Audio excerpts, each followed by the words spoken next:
when it comes to protecting kids is being highlighted after a case in Detroit where officials are taking a tough stand when children are accidentally shot. As our Justice correspondent Pete Williams reports, they're charging adults with serious crimes for failing to keep their guns properly stored.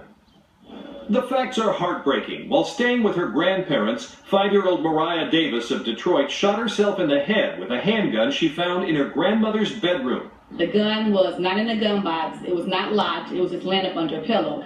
The grandparents, Frederick Davis and Patricia McNeil, both 65, were charged this week with involuntary manslaughter. Prosecutors say they failed in their duty to keep firearms out of young hands. Often these guns are legally owned. They're often unsecured.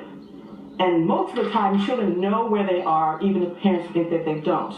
Outside Atlanta last month, 3-year-old Holston Cole died after shooting himself in the chest with a handgun found in a book bag, prompting a desperate 911 call from his father.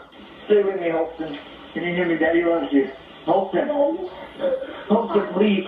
The county sheriff called it a freak accident and declined to bring charges. The Centers for Disease Control says on average 65 children under 14 years old die each year in unintentional shootings.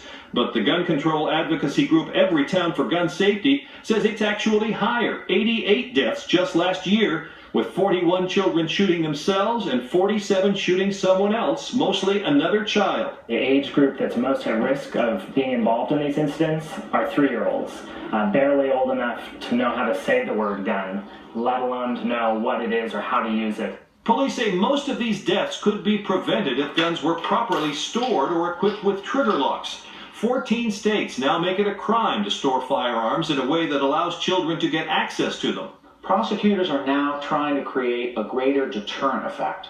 If parents are prosecuted when their children get their hands on guns, maybe future parents will be more careful. About a third of America's children live in a home where there's a gun, and it's at home where most of these accidental shootings happen, which is why police say they're so preventable.